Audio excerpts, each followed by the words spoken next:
Shalom, salam satu tubuh Kristus, saudaraku terkasih dalam Tuhan. Berjumpa kembali dengan saya, Refren Muhammad Paulus N. Tambunan. Bagaimana kabar saudaraku terkasih? Doa saya, Tuhan senantiasa melindungi dan memberkati saudaraku terkasih dimanapun berada. Tetap sehat, tetap kuat, terus melayani, dan terus menjadi berkat. Karena saudara semakin diberkati oleh Tuhan Yesus. Saudaraku terkasih dalam Tuhan, beberapa hari kita tidak berjumpa karena kesibukan dan jadwal pelayanan misi yang harus terus saya laksanakan. Bergerak dari Provinsi Lampung ke Sumatera Selatan, ke Kepulauan Riau, dan menuju ke Sumatera Selatan dan ke Lampung lagi. Ini menjadi sebuah tugas tanggung jawab yang terus harus saya kerjakan untuk terus menyatakan kasih dan kebenaran, menyatakan kabar baik kepada setiap orang yang belum percaya kepada Tuhan Yesus. Saudaraku terkasih dalam Tuhan, siang hari ini saya ingin menyampaikan satu renungan singkat dari firman Tuhan yang tertulis dalam kitab Yakobus pasal yang kelima, mulai ayat yang ke-9 sampai dengan ayat yang ke-11. Beginilah firman Tuhan.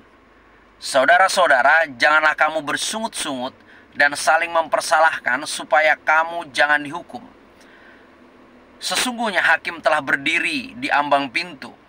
Saudara-saudara, turutilah teladan penderitaan dan kesabaran para nabi yang telah berbicara demi nama Tuhan. Sesungguhnya kami menyebut mereka berbahagia, yaitu mereka yang telah bertekun. Kamu telah mendengar tentang ketekunan Ayub, dan kamu telah tahu apa yang pada akhirnya disediakan Tuhan baginya. Karena Tuhan Maha Penyayang dan penuh belas kasihan. Saudaraku terkasih dalam Tuhan, firman ini ingin mengingatkan kepada kita bagaimana kita sebagai orang Kristen harus memiliki gaya hidup yang benar-benar selaras dengan kehendak Tuhan, yaitu kita mampu bersabar di dalam penderitaan. Di saat kita menjadi seorang hamba Tuhan, di saat kita pergi memberitakan Injil Kerajaan, dimanapun kita berada, kita menjadi orang yang benar-benar mampu bersabar dalam penderitaan itu. Kita harus menghindari hal-hal yang tidak perlu, hal-hal yang tidak harus kita lakukan, hal-hal yang mampu mengecewakan hati Tuhan dan mendukakan Roh Kudus Tuhan, yaitu sungut-sungut. Hal yang pertama yang harus kita lakukan sebagai seorang hamba Tuhan adalah kita buang segala roh sungut-sungut. Dan yang kedua adalah saling mempersalahkan. Seorang hamba Tuhan tidak perlu merasa lebih hebat dan tidak boleh merasa lebih hebat daripada hamba Tuhan yang lain. Karena kita semua sama di mata Tuhan. Hamba sebagai tebusan milik kepunyaannya. Dan kita sudah diperlengkapi dengan karunia-karunia yang berbeda. Jadi kita tidak perlu saling mempersalahkan satu sama lain, tapi kita harus saling mengingatkan, saling mengasihi, saling menopang, saling mendoakan, bahkan saling bekerja bersama sebagai satu tubuh Kristus untuk semakin membawa lawatan, menyatakan kabar baik, dan bersama kita bisa menuai Indonesia Raya. Sekali lagi saudaraku, hal yang pertama yang harus kita buang, sungut-sungut. Yang kedua adalah mempersalahkan satu sama lain. Agar apa? Agar kita tidak perlu dihukum. Karena sesungguhnya hakim telah berdiri depan pintu. Hati-hati, barang siapa menghakimi, ia akan dihakimi. Takaran yang dipakai untuk menakar orang lain akan dipakaikan juga kepada kita. Jadi kita harus semakin berjaga-jaga, semakin waspada, semakin sabar, semakin bertekun dalam pemberitaan. Dan ayat yang ke-10, sebuah nasihat yang baik sekali buat kita. Saudara-saudara, turutilah teladan penderitaan dan kesabaran para nabi yang telah berbicara demi nama Tuhan. Nabi-nabi besar, Yesaya, Yeremia, dan yang lain-lainnya, dan juga nabi-nabi yang lain, semuanya mereka meninggalkan suatu teladan penderitaan dan kesabaran yang luar biasa untuk kita orang-orang percaya. Mereka tidak pernah bersungut-sungut. Mereka tidak pernah mengecewakan hati Tuhan. Mereka terus berpegang teguh pada kehendak Tuhan. Dan mereka melakukannya dengan setia sampai garis akhir. Sehingga ayat yang ke-11 dikatakan, sesungguhnya kami menyebut mereka berbahagia, yaitu mereka yang telah bertekun. Jadi orang yang bertekun pasti berbahagia. Karena apa? Kamu telah mendengar tentang ketekunan Ayub dan kamu telah tahu apa yang pada akhirnya disediakan Tuhan baginya. Karena Tuhan Maha Penyayang dan penuh belas kasihan. Kita tahu Ayub, orang yang hidupnya benar, takut Tuhan, jujur. Tapi Ayub diizinkan, dicobai oleh iblis. Tuhan mengizinkan itu terjadi karena Tuhan tahu kemampuan, kapasitas iman Ayub. Di saat anaknya mati, dia masih mampu memuji Tuhan. Harta kekayaannya diambil, dia masih mampu memuji Tuhan. Bahkan segala sesuatu, dia terus memuji Tuhan. Dengan telanjang aku lahir, katanya. Dengan telanjang juga akan kembali kepada Tuhan. Dia bertekun dalam penderitaannya, dalam hinaan, dalam cercaan, dalam makian, dalam sindiran, dalam segala fase yang harus dia lalui dalam penderitaannya. Dia tidak pernah bersungut-sungut dan dia tidak pernah mengecewakan hati Tuhan. Dia bertekun hingga pada akhirnya Tuhan mengembalikan kemuliaan Ayub dan Ayub mendapatkan 2 kali ganda bagian dari sebelumnya. Padahal yang pertama dinyatakan Ayub adalah orang yang terkaya pada waktu itu di negerinya. Tapi setelah itu dia mengalami penderitaan yang begitu rupa dan habis semuanya.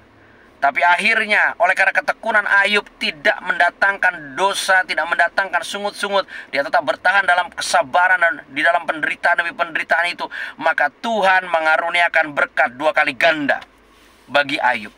Dia semakin kaya dan diberkati, diberikan anak-anak yang luar biasa, dan namanya tertulis di dalam satu kitab sejarah yang begitu luar biasa. Jadi saudaraku terkasih dalam Tuhan, sekali lagi sebagai orang percaya yang hidup di dalam anugerah, oleh karena kasih karunia Tuhan dalam hidup kita, mari kita buang segala sungut-sungut. Mari kita buang segala hal yang tidak berguna, yang namanya saling mempersalahkan. Saya rindu tidak ada lagi hamba Tuhan saling mempersalahkan satu sama lain, saling merasa lebih hebat. Jika ada rekan kita hamba Tuhan, gembala, sidang, pendeta yang mengalami penderitaan, mengalami kesalahan, mengalami segala sesuatu yang kurang tepat, kita bantu, kita tolong sebagai bentuk kasih yang nyata sebagai satu tubuh Kristus itu, saudaraku. Dan mari kita bertekun karena upahnya begitu luar biasa. Akan ada janji, kekuatan, janji penyertaan Tuhan. Bahkan endingnya kita akan diberi kelimpahan berlipat kali ganda. Yang lama berlalu dan yang baru sudah digantikan dengan semua yang baru. Saudara terkasih dalam Tuhan, hidup kita sangat terbatas. We never know when, kapan kita mati. Tapi anggap hari demi hari kita adalah hari terakhir kehidupan kita. Maka kita akan selalu mengingat dan mau selalu melakukan segala sesuatu yang terbaik bagi hormat kemuliaan nama Tuhan. Terbaik di institusi dan departemen. Semuanya pasti akan memberi yang terbaik. Bangkitlah, hai umat Tuhan. Jadilah pemenang. Berhentilah bersungut-sungut dan berhentilah menyalahkan siapapun juga dalam hidupmu. Tapi mari kita taklukkan kuasa sungut-sungut itu, dan kita mampu menyembuhkan banyak orang yang sudah terluka. Saudaraku terkasih dalam Tuhan, Bapa itu baik, sungguh baik. Mari kita nyanyikan satu lagu pujian yang luar biasa. Bapa, Engkau baik. Bapa, Engkau baik. Bapa, Engkau baik. Kau selalu baik kepadaku. Bapa, ku cinta Kau. Aku memujimu, aku menyembahmu, ku nyanyi haleluya. Bapa, ku cinta Kau. Haleluya, haleluya. Saya berdoa setiap hari demi hari kita semakin mencintai Tuhan Allah kita. Kita semakin mencintai Tuhan Yesus kita. Dan kita terus menyaksikannya bahwa hanya Dia satu-satunya Tuhan, jalan keselamatan hidup. Tidak satu pribadi pun yang boleh sampai kepada Bapa jika tidak melalui pribadi Yesus. Sekali lagi, kami mau pertegas bahwa segala sesuatu yang lama itu sudah berlalu bagi kami di tempat ini, di mana setiap kita tidak lagi mendapat bagian. Tapi saya mau katakan, setiap kita harus bangkit dan menjadi pemenang dimanapun kita berada. Ketekunan kita akan mendapatkan hasil yang luar biasa. Bahkan di saat kita tidak mempersalahkan siapapun, maka kita semakin dewasa dalam iman, dan kita boleh menjadi berkat bagi banyak orang. Sekali lagi, salam kemenangan, salam satu tubuh Kristus. Mari terus nyatakan kasih bagi Indonesia, nyatakan kebenaran bagi Indonesia. Tidak lagi sungut-sungut, tidak lagi mempersalahkan siapapun, tapi kita akan bertekun, dan kita akan menerima janji, berkat, pemulihan yang seperti Ayub terima. Di dalam nama Tuhan Yesus, saya mengucap syukur. Haleluya. Amin.